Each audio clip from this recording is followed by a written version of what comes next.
My stepdaughter called me a gold digger after her dad gave her $10,000, but I showed her what she got from me and exposed their hypocrisy. I, 38 female, have been married to my husband Rick, 52 male, for about 4 years now. His late wife passed away about a year before we met, and we dated for 2 years before we tied the knot. So yeah, not a super long time, but long enough to know what I signed up for. Rick's got 2 kids from his first marriage, Jess, 28 degrees Fahrenheit, and Blake, 26 millions. Now, just to clear things up, I don't call them my stepkids because they made it real clear from day one that I wasn't their stepmom, just their dad's new wife. Fine by me, honestly. It's not like I was trying to replace their mom or anything. They're adults, they don't need a new parent. But let me tell you, things have never been easy between us. From the beginning, it was just cold, like no matter what I did, there was this wall between us. I tried to be polite, tried to be generous when I could, but it's like they already decided they didn't like me before I even got a chance. I get it, kind of. I went through my parents' divorce as a kid, and I remember feeling weird when my dad started seeing someone new. But this felt different. It's like they saw me as some outsider trying to take something from them. Not that I ever was, but that's how they acted. Anyway, we mostly kept things civil though. I wasn't going to force anything, and neither were they. We all just kind of existed in this weird space where we acknowledged each other but never really bonded. It was like living with roommates who didn't really talk to you, but you had to pretend everything was fine for the sake of the person in the middle, Rick. So, fast forward a bit, and Jess gets engaged. Rick and I were excited for her, or at least I was trying to be. It's kind of hard to be genuinely pumped for someone who clearly doesn't like you, but I was doing my best. I figured this might be a chance for all of us to get a little closer. Maybe, I don't know, find some common ground in all the wedding stuff. I was wrong. So wrong. A few weeks after Jess's engagement, she and Blake came over to our house. Nothing fancy, just a casual visit. We're all sitting in the living room, chatting about her wedding plans, and then it happens, the money talk. It always happens, doesn't it? Rick had been pretty quiet during most of the conversation, but when Jess asked about what he could contribute, he perked up a bit. He told her that he could put in about $10,000 towards the wedding. Now, to me, that sounded pretty damn generous considering everything. But Jess's face, oh man, it was like someone had told her she was getting socks for Christmas. Total disappointment. She didn't say anything right away, but you could see the gears turning in her head. I didn't say anything either, because, well, I didn't want to make things worse. Blake just sat there like a statue, not getting involved as usual. Classic Blake. Jess finally spoke up, asking, "Is that it? I was hoping for a bit more." Rick kind of looked uncomfortable, but he stayed calm and explained, "Jess, I'd love to give you more. But that's what I can manage right now."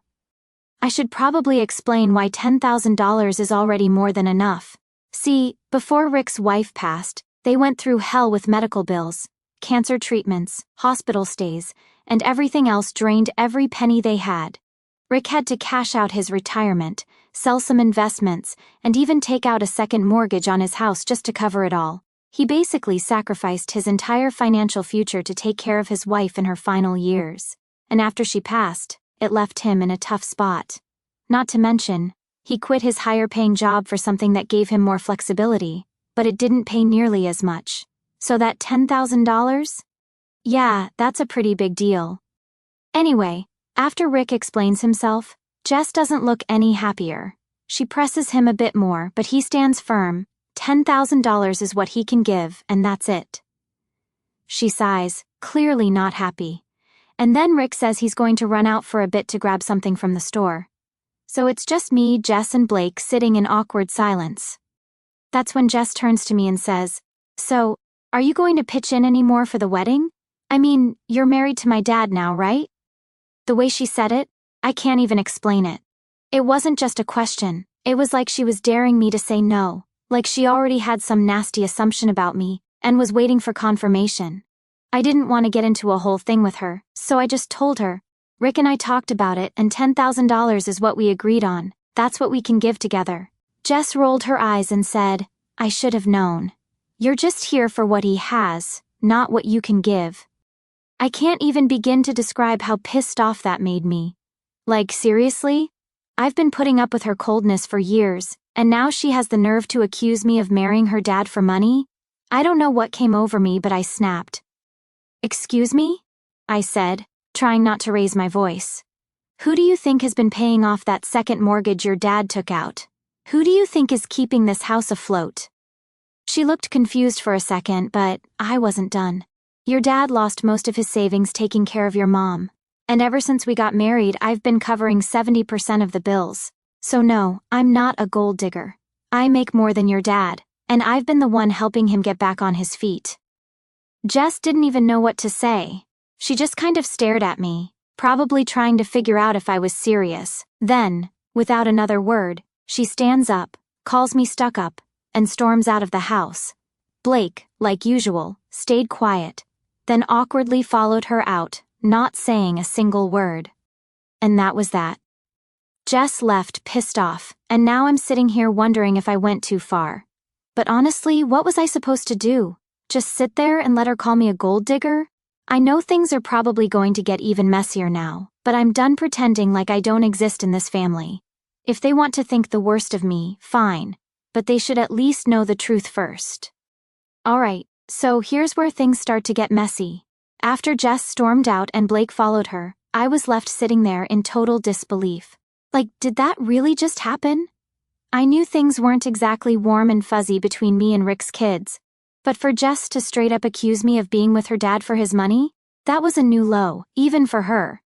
I sat there for a few minutes, just replaying everything in my head, trying to figure out if there was something I said or did that could have triggered her to act like that. Spoiler, there wasn't. So Rick gets home not too long after, and of course the first thing he notices is that Jess and Blake are gone. I wasn't exactly ready to tell him about the whole fight just yet, so I brushed it off with something like, "Oh, they had to go." Rick didn't really push for details, which I was thankful for at that moment because I wasn't ready to get into it right away. But I knew I couldn't keep it from him forever. The next day, I get a text from Jess. It was one of those passive, aggressive, "I need to talk to my dad without you around" type messages. And honestly, it took everything in me not to respond with some smart comment. Instead, I told Rick that Jess wanted to talk to him, and he, being the good dad that he is, said he'd reach out and see what's going on. Later that evening, Rick gives her a call, and I'm just sitting in the other room, pretending not to listen while also absolutely listening to every word. I couldn't hear what Jess was saying on her end, but from Rick's responses I could tell she was definitely twisting the story. At one point, Rick says, "She said what?" And I could feel my stomach drop. Jess had clearly taken what I said about me helping out financially and twisted it into some wild accusation about me blaming her mom's illness for her not getting a better wedding budget. I'm not even exaggerating when I say that I felt like my head was about to explode from frustration. Rick hung up the phone, and I knew I had to come clean about the fight before Jess's version of events took over. So I sit him down and walk him through exactly what happened, how Jess accused me of being a gold digger, how I lost my temper and told her the truth about who's really been paying the bills, and how she stormed out after calling me stuck up. To my surprise, Rick wasn't mad. Well, not at me, at least. He was pissed at Jess for what she said and how she handled the whole thing. But I could tell he was also uncomfortable with the fact that I had shared details about his financial situation with his kids. And I get it, I really do. I probably shouldn't have said anything in the heat of the moment, but what was I supposed to do? Just let her keep throwing those nasty accusations at me? Rick, being the calm and level-headed guy he is, said he'd talk to Jess and Blake, but he also gently told me that he didn't want his kids knowing all the details about his finances. He's always been pretty private about money, and I can respect that, but at the same time I felt like they needed to know the truth, especially if they were going to sit there and act like I'm just mooching off their dad. Anyway, a few days go by and I don't hear anything from Jess or Blake. It was kind of a relief, to be honest. The tension in the house had been sky high since the whole argument, and I was just trying to get back to some sense of normalcy. Rick and I went about our routine, and things were fine between us, but I could tell he was still bothered by the situation with his kids. He wasn't saying much about it, but I could see it weighing on him. And of course, I felt guilty for putting him in that position, even though I knew I was only defending myself. Then one afternoon, Rick gets another call from Jess. This time, she doesn't even wait for him to reach out first, she just calls out of nowhere. Again, I'm sitting in the other room, pretending not to listen while very much listening. And once again, I hear Rick saying stuff like, "That's not what she said," and "You need to stop twisting things."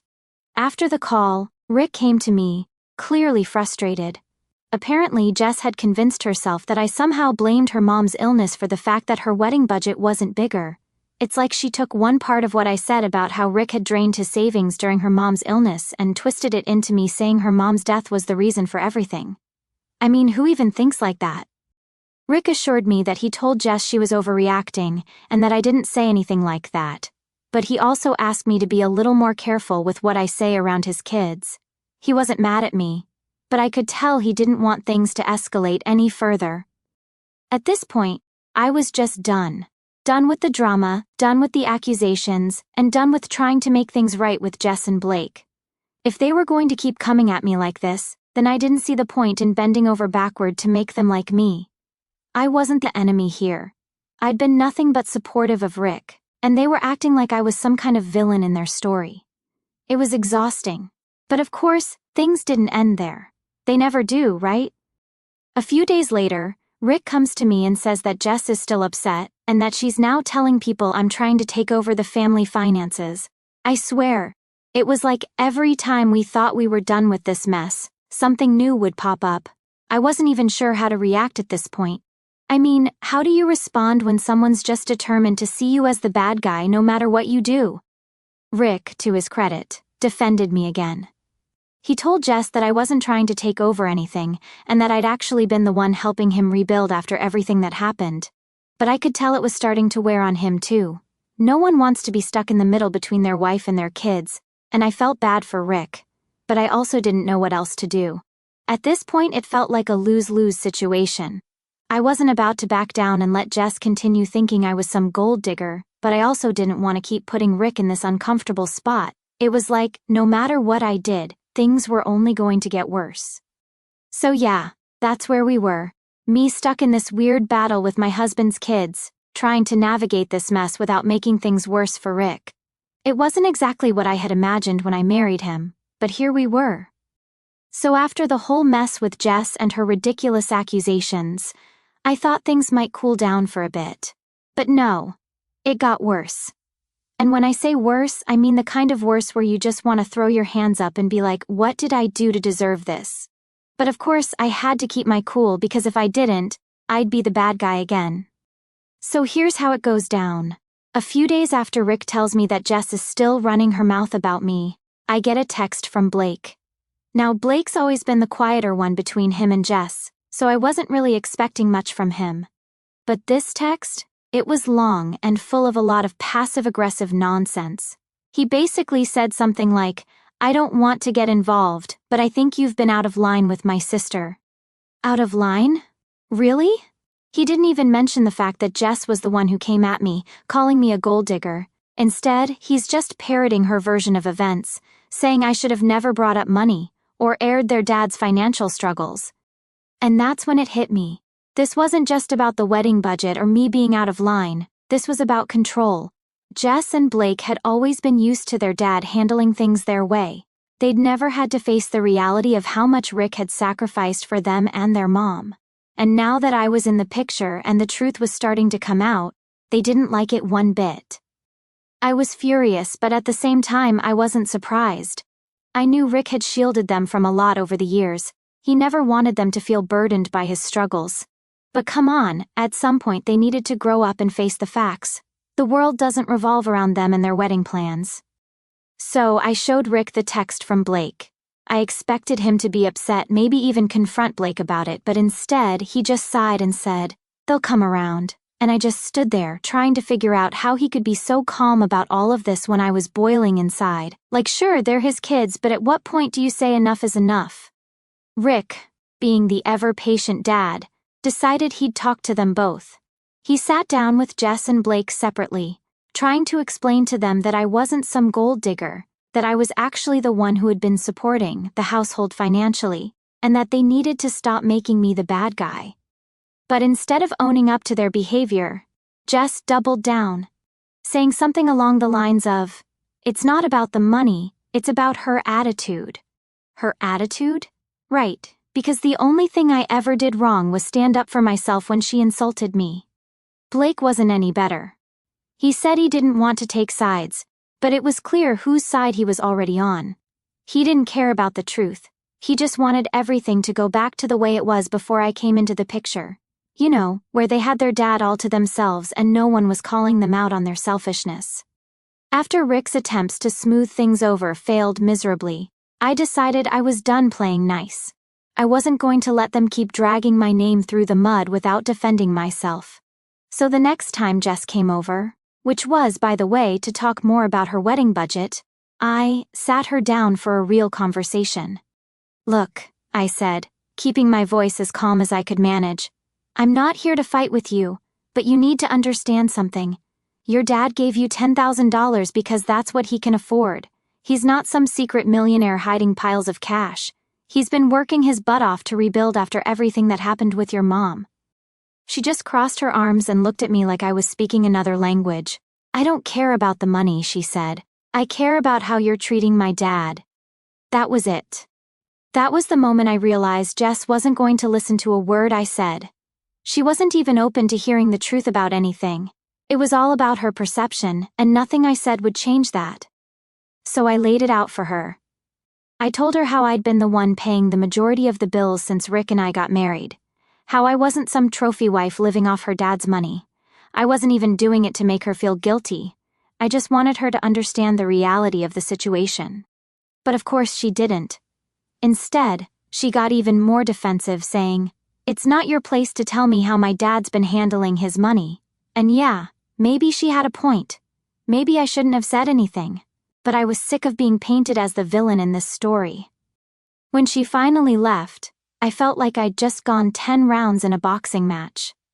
And to make it worse, Rick wasn't exactly thrilled with how things went down either. He understood where I was coming from, but he still didn't like that I'd confronted Jess so directly. He kept saying things like, "They'll come around eventually," but I wasn't buying it. How many times do you have to let someone disrespect you before you stand up for yourself?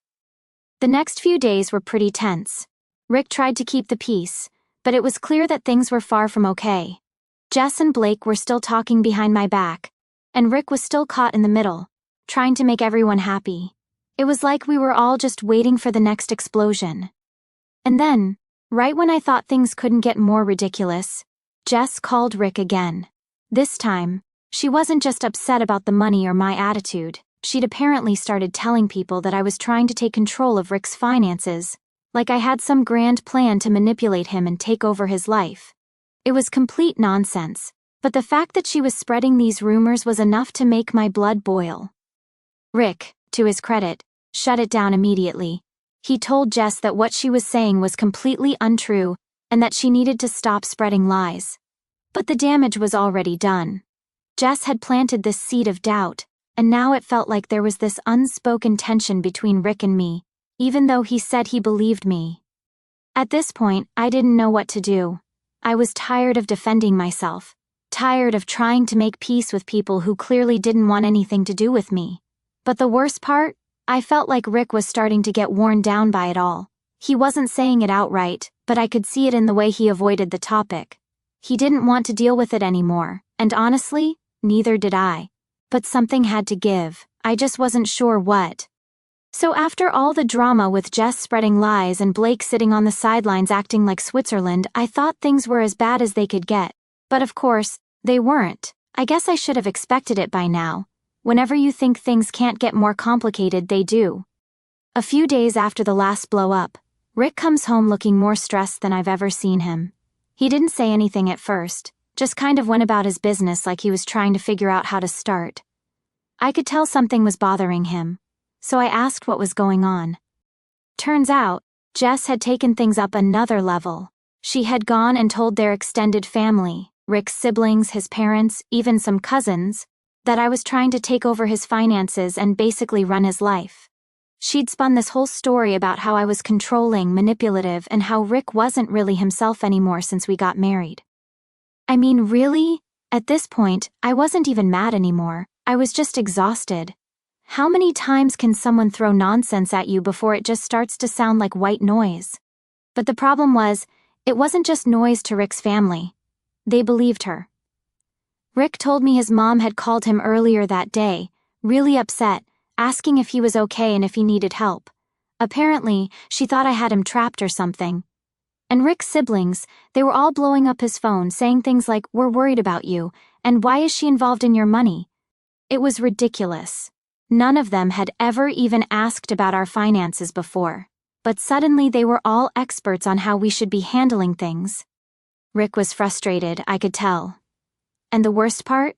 He was frustrated with me too, not because I'd actually done anything wrong, but because he felt stuck between his family and me. He didn't want to choose sides, but it was clear that his family was pushing him to.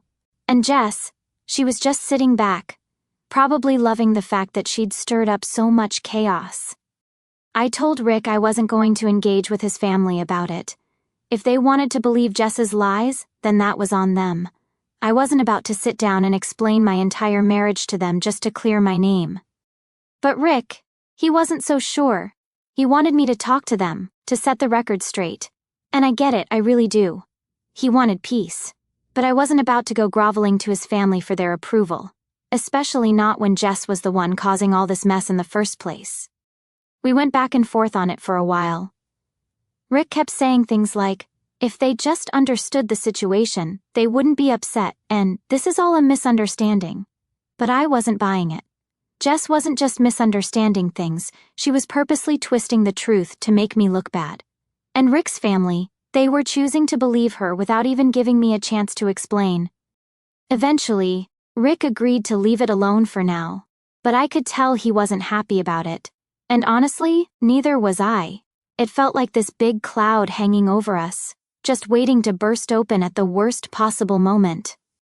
A couple of days later, Rick had to go out of town for work. Nothing too long, just a weekend trip, but it couldn't have come at a worse time. I was still fuming about the whole family situation, and now I had to deal with it alone while he was away. But whatever, I figured I'd just lay low and hope the weekend passed without any more drama. Of course, that didn't happen. The day Rick left, Jess showed up at the house. I didn't even know she was coming. One minute I'm minding my own business, and the next, there she is, knocking on the door like she's here for some friendly chat. I opened the door, and she just walked right in like she owned the place. No hello, no nothing. She wasted no time either. The second she sat down, she went right into it. "We need to talk about my dad," she said, like she was about to drop some life-altering news. I just sat there, staring at her, waiting to see what new nonsense she was about to throw at me. She started going on about how Rick had never been the same since we got married, how he used to be more involved in the family before I came along, and how now everything was about me and my needs. And then she dropped the real kicker. "I think you need to step back and let him reconnect with his family." I couldn't believe what I was hearing. Step back from what? From my own marriage? It was like she thought I was some kind of invader in her dad's life, and if I just disappeared, everything would magically go back to the way it was before. I didn't lose my temper this time, though. I stayed calm, because I knew that's exactly what she wanted, for me to blow up and give her more ammunition. Instead, I told her, "Look, I'm not going anywhere. Your dad and I are married, and we're a team. If you don't like that, that's your problem, not mine." She didn't like that at all. Jess stood up and gave me this look like she was about to say something else, but instead, she just turned and walked out of the house without another word. And honestly, I was glad she left, because I was about 5 seconds away from losing it. When Rick came back from his trip, I told him what had happened, and he just sighed, like he was completely worn down by the whole thing. He didn't even seem surprised anymore, just tired. And to be fair, so was I. At this point, I didn't know what to do. I'd tried everything to keep the peace, to be civil, to give Jess and Blake the space they needed to adjust to our marriage. But it didn't matter. No matter what I did, they were always going to see me as the bad guy. Rick and I had a long talk that night, and I told him how frustrated I was with the whole situation. I wasn't asking him to pick sides, but I needed him to back me up more. I couldn't keep fighting this battle on my own while he stayed neutral. It wasn't fair to either of us. And to his credit, Rick agreed. He told me he was going to have another conversation with Jess, and this time, he wasn't going to hold back. He was going to make it clear that this behavior had to stop, or there were going to be consequences. I didn't know if it would work, but at least it was a start. At least Rick was finally seeing things from my side.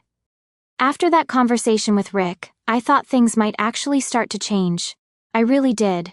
I figured maybe, just maybe, he'd talk to Jess, lay down some boundaries, and we could finally get some peace. But of course, things didn't go the way I hoped. They never do they? A couple of days later, Rick sat down with Jess to have the talk. He'd told me he was going to be firm, that he wasn't going to let her walk all over us anymore. And honestly, I believed him. Rick's a good guy, but I knew this whole situation was wearing him down. He'd always tried to stay neutral, but at some point, you've got to take a stand, right? Well, after their talk, Rick came home and told me that things had gone okay. And I'll admit I wasn't exactly thrilled with the word okay. When I pressed him for more details, he just said Jess seemed to understand that she needed to back off, but she didn't really apologize for anything. I could tell he didn't want to get into it too much, so I let it go for the moment. At least, I figured we'd see how things played out. A week passed, and there was no word from Jess or Blake. I wasn't sure if that was a good thing or a bad thing, but honestly, the silence was nice for once. It felt like we were finally getting some breathing room. Rick and I even started to have some normal conversations again, without everything being about the kids and their drama. I started to think maybe this was the calm after the storm. But then Jess called. Now, when I saw her name pop up on Rick's phone, I had that sinking feeling in my stomach like, here we go again. Rick answered, and I could hear Jess's voice on the other end, even though I wasn't trying to eavesdrop. Okay, maybe I was a little. She wasn't yelling or anything, but the tone, it wasn't friendly. Rick kept saying things like, we already talked about this and I thought we were past that, so I knew right away that this wasn't going to be a good conversation. I walked out of the room to give him some space, but I could feel the tension building. When he finally hung up, I asked him what happened, and the look on his face said it all. Apparently, Jess had decided that our last conversation wasn't enough for her. She told Rick that she still felt uncomfortable with me being involved in his finances, and that she wanted to have a meeting with both of us, like a formal sit-down to discuss it. A meeting? I mean, are we running a business here, or are we just trying to live our lives? Rick looked exhausted, and honestly, so was I. I didn't want to have some kind of intervention with Jess where she'd just twist everything I said and make me out to be the bad guy again. But Rick, being Rick, thought maybe this could be a way to clear the air once and for all. He thought if we could all sit down and talk it out like adults, maybe things would finally get better. I wasn't convinced, but I agreed. What else was I going to do? It's not like we could avoid her forever. So we set up a time to meet at a neutral place, some diner where Rick and I used to go on weekends. I guess the idea was that it wouldn't feel so confrontational if we weren't sitting in our house, with all the baggage that comes with it. The day of the meeting rolls around and I'm dreading it. Rick and I get there first, and I can tell he's nervous too. He's tapping his foot under the table, and every time the door opens, he glances over to see if it's Jess. I'm just sitting there, trying to mentally prepare for what I know is going to be a train wreck.